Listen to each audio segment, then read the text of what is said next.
সুভাষচন্দ্র বসু ছিলেন একজন ব্রিটিশদের দালাল। আজাদ হিন্দ ফৌজ সেটা নাকি হিটলারের বানানো একটা চাটুকারি বাহিনী ছিল।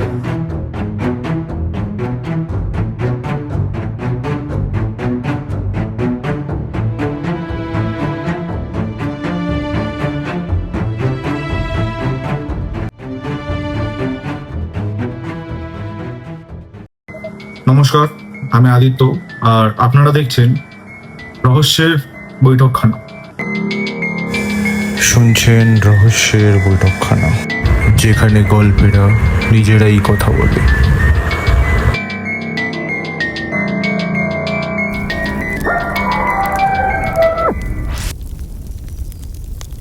আজকের ঘটনাটি কোনো রকম রহস্য বা ভৌতিক এরকম কোনো ঘটনা নয়।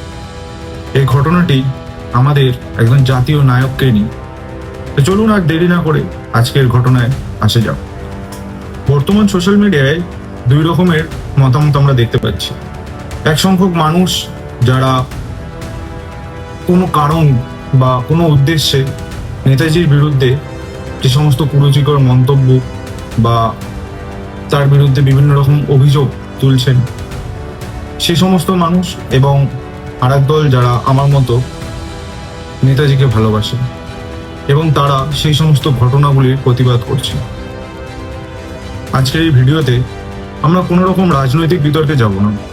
এই ভিডিওর মাধ্যমে আমরা নেতাজির বিরুদ্ধে করা এই প্রত্যেকটি ভিত্তিহীন অভিযোগ এবং মন্তব্যকে খণ্ডন করব, এবং আমরা এটাই প্রমাণ করব যে ভারতের স্বাধীনতা সংগ্রামের ইতিহাসে নেতাজি সুভাষচন্দ্র বসুর অবদান কি এবং কেন তিনি সবসময় ভারতের স্বাধীনতা সংগ্রামের ইতিহাসে প্রধান নায়ক হিসেবে আমাদের সকলের মনে রয়েছে।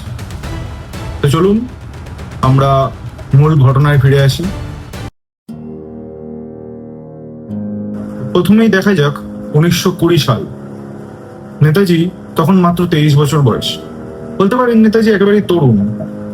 তো এই সময় নেতাজি একটি পরীক্ষায় বসলেন, যে পরীক্ষাটির নাম ছিল ICS বা ইন্ডিয়ান সিভিল সার্ভিস এক্সামিনেশন।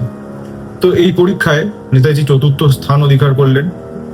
তৎকালীন ভারতে এর থেকে আরামদায়ক এবং বিলাসবহুল চাকরি আর বোধহয় দ্বিতীয়টি ছিল না। কিন্তু নেতাজি এরকম চাকরি পাওয়ার পরেও তিনি এই চাকরিটি করলেন না। 1921 সালে নেতাজি লিখছেন যে কোনো সরকারের অধীনে থেকে দেশ সেবা করা যায় না। 1921 সালে তিনি ভারতবর্ষে ফিরে আসেন। সরাসরি ভারতবর্ষের স্বাধীনতা সংগ্রামের ইতিহাসে তিনি নিজেকে জড়িয়ে ফেলেন। এই ব্রিটিশ চাকরি ত্যাগ করে তিনি প্রথম তার ব্রিটিশ বিরোধী মনোভাব জনগণের সামনে প্রকাশিত করেন। এক নিমেষেই এরকম লোভনীয় এবং বিলাসবহুল চাকরি ছেড়ে যে মানুষটি দেশের স্বাধীনতা সংগ্রামের জন্য ফিরে এলেন, সেই মানুষটি কি কখনো একজন ব্রিটিশদের দালাল হতে পারে? এটা আপনিই ভাবুন। তিনি যদি সত্যিই ব্রিটিশদের দালাল হতেন, তবে এরকম চাকরি পেয়ে তিনি সেই চাকরির পদ আঁকড়ে বিদেশে পড়ে থাকতে পারতেন। তার কোনো দরকার ছিল না ভারতবর্ষে ফিরে এসে দেশ সেবায় নিজেকে নিয়োজিত করা।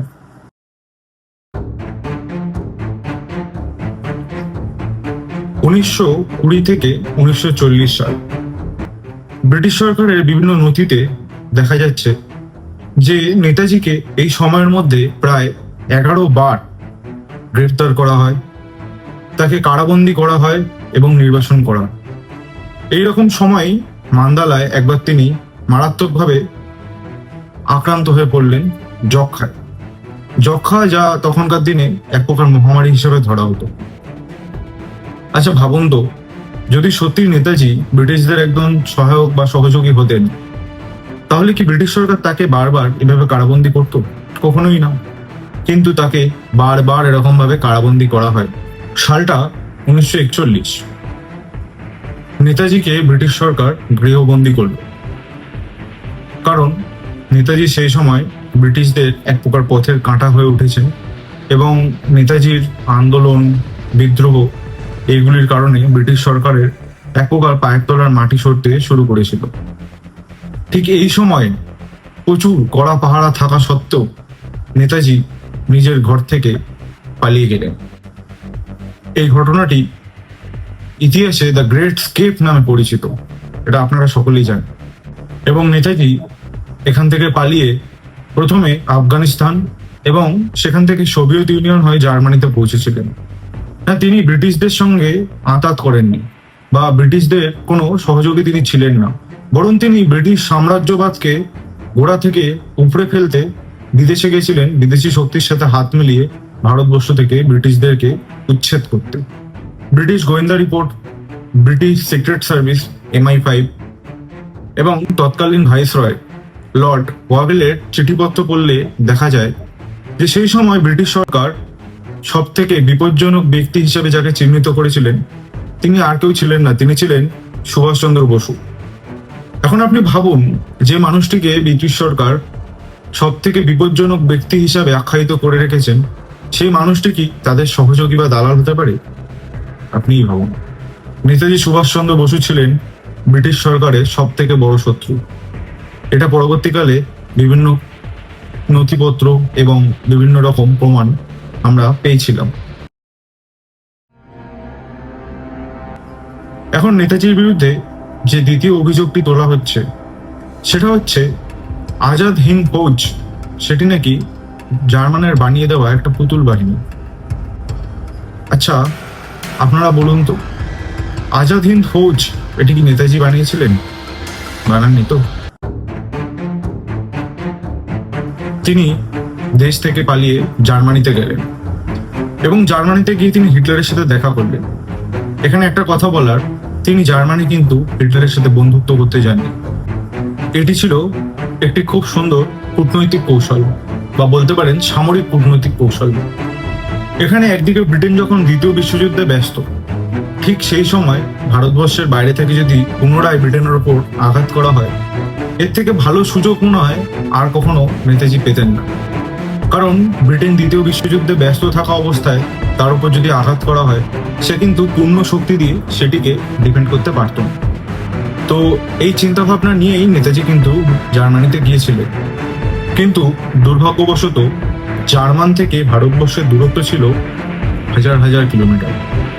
তো সেই ক্ষেত্রে নেতাজি যে পরিকল্পনাটি করেছিলেন সেটি এক প্রকার ভেস্তে যায়, কারণ নেতাজি বুঝতে পেরেছিলেন যে জার্মান থেকে সরাসরি ভারতে আক্রমণ করা খুব একটা সুবিধার নয়। তো সেখানে জার্মানি নেতাজিকে সাহায্য করতে চাইলেও সেখানে নানা রকম ভৌগোলিক অবস্থার কারণে এই পরিকল্পনাটিকে নেতাজিকে ছেড়ে দিতে হয় এবং সেখান থেকে নেতাজি ডুবোজাহাজে করে জাপানে পৌঁছান এবং সেখান থেকে তিনি আসেন সিঙ্গাপুরে 1942। এই সময় রাসবিহারী বসু এবং ক্যাপ্টেন মোহন সিং জাপানে বন্দী থাকা ভারতীয় সৈনিক, অর্থাৎ দ্বিতীয় বিশ্বযুদ্ধে ব্রিটিশদের সেনাবাহিনীতে যে সমস্ত ভারতীয় সৈনিক ছিলেন যারা তখন জাপানের হাতে বন্দী, সেই সমস্ত সৈনিকদেরকে নিয়ে একটি বাহিনী গঠন করেন এবং সেই বাহিনীর নাম দেন আজাদ হিন্দ ফৌজ। এই সেনাবাহিনী যখন তৈরি হচ্ছে, এর সাথে নেতাজির কিন্তু কোনো সম্পর্ক ছিল না। সময়টা তখন 1943। তখন রাসবিহারী বসু নেতাজিকে এই আজাদ হিন্দ ফৌজের দায়িত্বভার অর্পণ করেন, কারণ ততদিনে ক্যাপ্টেন মোহন সিং এবং জাপানি যে সৈন্য ছিল তাদের মধ্যে একটা মতবিরোধ দেখা যায় এবং এই মতবিরোধের কারণে আজাদ হিন্দ ফৌজের প্রায় অর্ধেকেরও বেশি সেনা সেই ক্যাম্প ছেড়ে চলে যায়।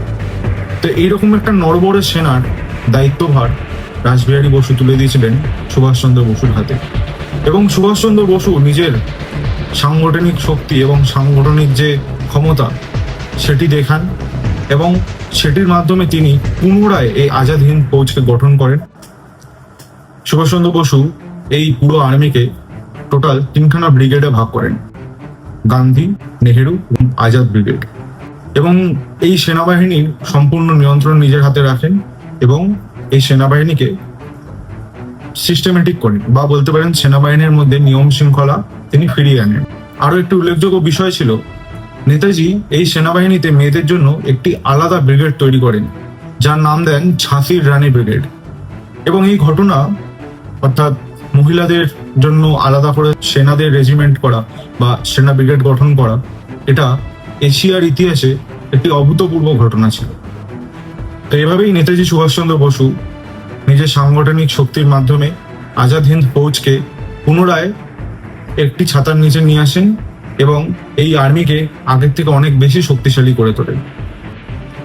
হ্যাঁ, তবে অস্বীকার করার জায়গা নেই, আজাদ হিন্দ ফৌজকে অস্ত্র, অর্থ ইত্যাদি দিয়ে সাহায্য করেছিল জাপান এবং জার্মান শক্তি। এখানে একটা জিনিস বোঝা দরকার, এই নীতিটি কিন্তু ছিল অনেক পুরনো একটি যুদ্ধনীতি, অর্থাৎ শত্রুর শত্রু আমার বন্ধু। কারণ দেখুন, দ্বিতীয় বিশ্বযুদ্ধে ব্রিটেন রাশিয়ার সাথে, অর্থাৎ সোভিয়েত ইউনিয়ন, তৎকালীন সোভিয়েত ইউনিয়নের সাথে হাত মিলিয়েছিল জার্মান বাহিনীকে পরাজিত করতে। সেরকমই জার্মান, জাপান এরা নেতাজিকে সাহায্য করেছিল যাতে নেতাজি ব্রিটিশ বাহিনীর ওপর বারবার আঘাত করে তাকে দুর্বল করে দিতে পারে। তো এটি একটি যুদ্ধনীতি ছিল। তো এখানে যারা বলছেন যে আজাদ হিন্দ ফৌজ হিটলারের তৈরি করে দেওয়া বা হিটলারের তৈরি করা একটি পুতুলের দল, তো এখানে সম্পূর্ণ ইতিহাসটা না জেনেই তারা এই সমস্ত অ্যালিগেশনগুলো লাগাচ্ছেন। এখানে বোঝা দরকার, সময়টা কিন্তু ছিল দ্বিতীয় বিশ্বযুদ্ধ এবং প্রত্যেকটি শক্তি চাইতো তাদের আধিপত্য সারা পৃথিবীর ওপর বিস্তার করতে। তো এখানে জার্মানের বা জাপানের নেতাজিকে সাহায্য করা কোনো অদ্ভুত বা আলাদা ঘটনা নয়, এটা কিন্তু যুদ্ধের একটা নর্মাল কৌশল।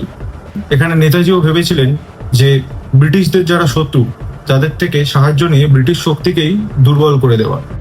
এটা কিন্তু কোনো আদর্শগত মৈত্রী ছিল না, এটা ছিল একটি কৌশলগত দরকার। এখানে একটা জিনিস মনে রাখার, আজাদ হিন্দ সরকার কিন্তু কোনো আলংকারিক বা পুতুল সরকার ছিল না। এর নিজস্ব মুদ্রা, নিজস্ব ডাক টিকিট, নিজস্ব আদালত এবং নিজস্ব সেনাবাহিনী ছিল। জাপান আন্দামান ও নিকোবর দ্বীপপুঞ্জের প্রশাসনিক দায়িত্ব সেই সময় আজাদ হিন্দ সরকারের হাতে তুলে দেয়। আর নেতাজি সেই দ্বীপগুলোর নাম রেখেছিলেন শহীদ ও স্বরাজ। শহীদ ও স্বরাজ দ্বীপ, এই নামগুলোই বলে দেয় তার লক্ষ্য কি ছিল। জার্মানি, জাপান, ইতালি সহ 9টি দেশ আজাদ হিন্দ সরকারকে একটা স্বাধীন সরকার হিসেবে স্বীকৃতি দিয়েছিল। মূল আজাদ হিন্দ ফৌজ যেটি তৈরি হয়েছিল সেটি জাপান অধিকৃত এলাকায় তৈরি হয়েছিল। এর নেতৃত্ব, পরিকল্পনা, স্লোগান, সাংগঠনিক কাঠামো সবকিছুর কেন্দ্রে ছিলেন নেতাজি সুভাষচন্দ্র বসু। আপনাদের নিশ্চয়ই মনে আছে, এই সময় নেতাজি দুটি ডাক দিয়েছিলেন, একটি ছিল দিল্লি চলো এবং অপর ডাকটি ছিল তোমরা আমাকে রক্ত দাও, আমি তোমাদের স্বাধীনতা দেব। ঠিক, তিনি বলেছিলেন তোমরা আমাকে রক্ত দাও, আমি তোমাকে স্বাধীনতা দেব। এই দুটি স্লোগান ব্রিটিশ সরকারের ভিত নাড়িয়ে দিয়েছিল। ভারতবর্ষের ইতিহাসে ব্রিটিশ সরকার প্রথমবার এতটা ভয় পেয়েছিল নেতাজির আজাদ হিন্দ ফৌজ গঠন করার পর। জাপান এবং জার্মানির সহায়তা অবশ্যই করেছিল, কিন্তু আজাদ হিন্দ ফৌজ ছিল ভারতীয় নিজস্ব সেনাবাহিনী, ভারতীয় নিজস্ব নেতৃত্ব, এবং এই বাহিনীর একমাত্র লক্ষ্য ছিল ভারতকে স্বাধীনতা প্রদান করা। এবার আসা যাক আজাদ হিন্দ ফৌজ গঠন করার পর ভারতবর্ষের ইতিহাসে বা ভারতবর্ষের স্বাধীনতা সংগ্রামের ইতিহাসে এটি কি প্রভাব ফেলেছিল। 1945 এবং 1946 সাল যখন লালকেল্লায় আজাদ হিন্দ ফৌজের অফিসার শাহনওয়াজ খান, প্রেম সাহগাল এবং গুরুবক্স সিং ধিলেন এনাদের বিচার শুরু হয়, সেই সময় গোটা ভারতের দাবানল জ্বলে ওঠে। 1946 সালে রয়্যাল ইন্ডিয়ান নেভি বা নৌবাহিনীর ঐতিহাসিক বিদ্রোহ ঘটে। ভারতীয় সেনারা স্পষ্টতই জানিয়ে দেন যে তারা ব্রিটিশ সরকারের অধীনে আর কাজ করবেন না। তারা বলেছিলেন যে তারা নিজেদের ভাইদের ওপর বা নিজেদের স্বদেশের ভাইদের ওপর তারা আর গুলি চালাতে পারবেন না। 1948 সালে লর্ড ক্লেমেন্ট অ্যাটলি, যিনি তৎকালীন ব্রিটেনের প্রধানমন্ত্রী ছিলেন, এই অ্যাটলি তিনি কিন্তু ভারতবর্ষের স্বাধীনতা চুক্তিতে স্বাক্ষর করেছিলেন। তো তিনি যখন কলকাতায় আসেন তখন তৎকালীন রাজ্যপাল বি চক্রবর্তী তাকে জিজ্ঞাসা করেছিলেন যে গান্ধীজির ভারত ছাড়ো আন্দোলন তো 1942 সালেই শেষ হয়ে গেছিল, তাহলে 1947 সালে ব্রিটিশ সরকার এত তাড়াহুড়ো করে কেন দেশ ছেড়ে চলে গেল? তখন লর্ড অ্যাটলি সোজা উত্তর দিয়েছিলেন, আজাদ হিন্দ ফৌজ। এই আজাদ হিন্দ ফৌজের কর্মকাণ্ড এবং নেতাজির কর্মকাণ্ডের কারণে তৎকালীন অর্থাৎ অধীন ভারতে নৌসেনা এবং সেনাবাহিনী যা ব্রিটিশদের নিয়ন্ত্রণে ছিল তাদের মধ্যে যে চরম অসন্তোষ সৃষ্টি হয়েছিল, তাতে করে ব্রিটিশ সরকার খুব ভালোভাবেই বুঝেছিলেন যে এই সেনাবাহিনীর ওপরে তারা আর কোনো রকমভাবে নিয়ন্ত্রণ রাখতে পারছেন না বা ভবিষ্যতে তারা এই সেনাবাহিনীর থেকে নিয়ন্ত্রণ হারাবেন। এবং এভাবে তারা কোনোভাবেই ভারতকে দখলে রাখতে পারে না। তো সেই কারণেই তারা ভারতবর্ষ ছেড়ে চলে গেছিলেন। বিবি চক্রবর্তী এও জিজ্ঞেস করেছিলেন যে ভারতবর্ষের স্বাধীনতার পেছনে গান্ধীজির অবদান কতটুকু। তখন লর্ড অ্যাটলি একটি উত্তর দিয়েছিলেন, সেটিও মুচকি হেসে। কি বলেছিলেন তিনি? মিনিমাল, মানে খুব সামান্য। নেতাজি সুভাষচন্দ্র বসু, তার কাছে সকল মানুষই এক ছিলেন। তিনি মানুষকে ধর্মের ভিত্তিতে বা লিঙ্গের ভিত্তিতে দেখতেন না। তার কাছে সকল মানুষই ছিল সমান। সেই কারণেই আজাদ হিন্দ ফৌজে পুরুষ এবং নারীর সমান স্থান ছিল।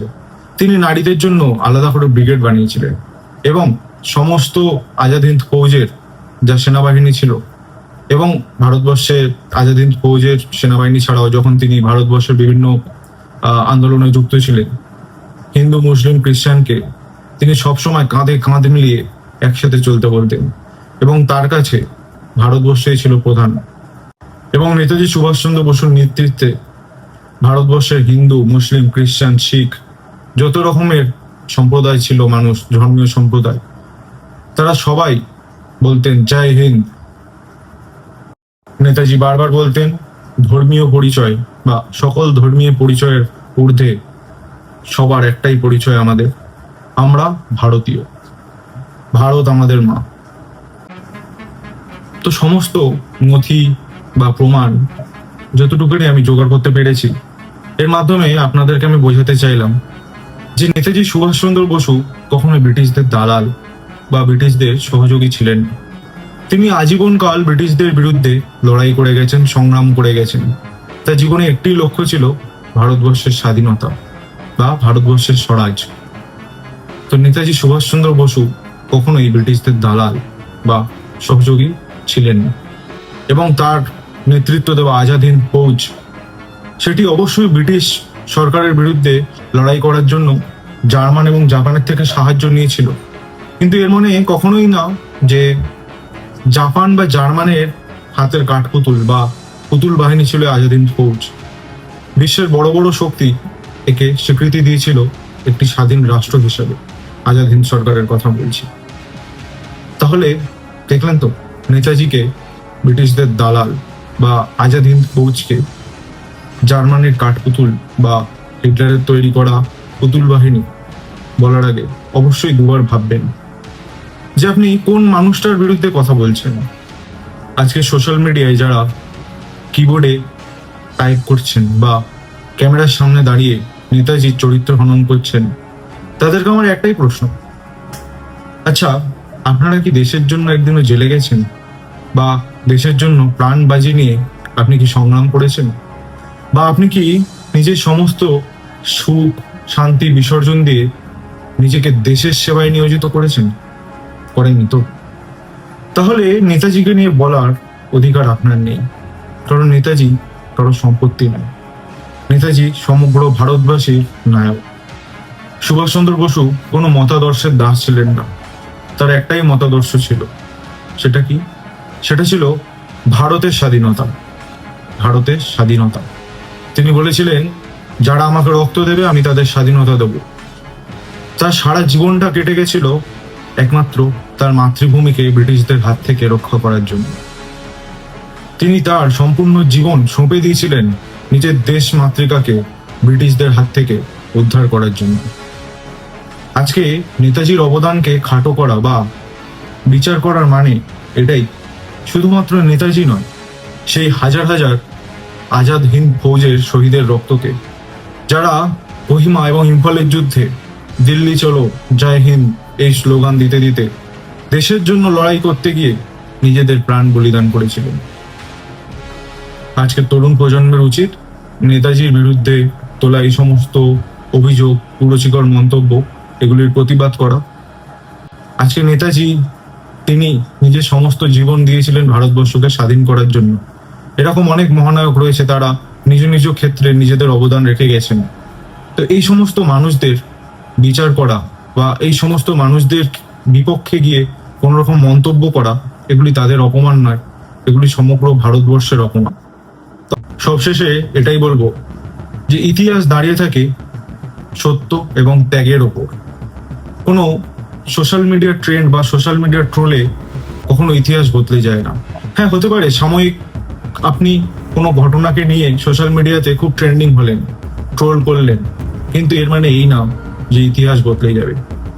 নেতাজি সুভাষচন্দ্র বোস এবং তার নেতৃত্ব দেওয়া আজাদ হিন্দ ফৌজ সবসময় ভারতবাসীর মনের মণিকোঠায় চিরকাল অমলিন হয়ে থাকবে এবং নেতাজির অবদান ভারতবাসী কখনোই ভুলবে না। জয় হিন্দ। তো আজকের মতো বৈঠকখানা এখানেই শেষ, এবং আমি একটা কথাই বলবো যে আমার ভিডিওর মাধ্যমে আমি কোনো নির্দিষ্ট রাজনৈতিক দল বা কোনো রাজনৈতিক ব্যক্তি বা কোনো নির্দিষ্ট ব্যক্তিকে উদ্দেশ্য করে কিছুই বলিনি। ভিডিওটি বানানোর উদ্দেশ্য এটাই যে ভারতবর্ষের স্বাধীনতা সংগ্রামের মহানায়ক নেতাজি সুভাষচন্দ্র বসুর বিরুদ্ধে যে সমস্ত অভিযোগ আমি সোশ্যাল মিডিয়াতে দেখছি সেগুলিকে খণ্ডন করা এবং প্রমাণস্বরূপ যেটুকুনি আমি পেরেছি সেই অভিযোগগুলোকে আমি খারিজ করিয়েছি এবং আপনাদের সাথে এই আমার মতামতগুলিকে শেয়ার করে নিয়েছি। আশা করি আজকে বৈঠকখানায় যে টপিকটি নিয়ে আমরা কথা বলেছি আপনাদের ভালো লেগেছে, এবং আপনার যদি আমার এই ভিডিওটি ভালো লেগে থাকে এবং আপনার যদি মনে হয় আপনি এই ভিডিওটিকে আরো 5টা মানুষের কাছে পৌঁছে দিতে চান, তাহলে অবশ্যই ভিডিওটি লাইক, শেয়ার এবং আমার চ্যানেলটিকে সাবস্ক্রাইব করুন, কারণ ভবিষ্যতে আমার চ্যানেলে এরকম নানা ভিডিও আপনারা পাবেন যেখানে ভৌতিক, অমীমাংসিত কিছু রহস্য বা বলতে পারেন কিছু ঘটনা যার মধ্যে রহস্যের গন্ধ রয়েছে, এরকম ঘটনা নিয়ে প্রত্যেক সপ্তাহে শনিবার এরকম সময় আমি আপনাদের কাছে আসব। সাথে থাকবে নতুন কিছু টপিক এবং নতুন কিছু ঘটনা। আমি চেষ্টা করব আমাদের এই রহস্যের বৈঠকখানাকে আরো বড় করে তুলতে, এবং তার জন্য চাই আপনাদের সাপোর্ট এবং আপনাদের ভালোবাসা। তো আজকের মতো আসি, নমস্কার, সকলে ভালো থাকবেন।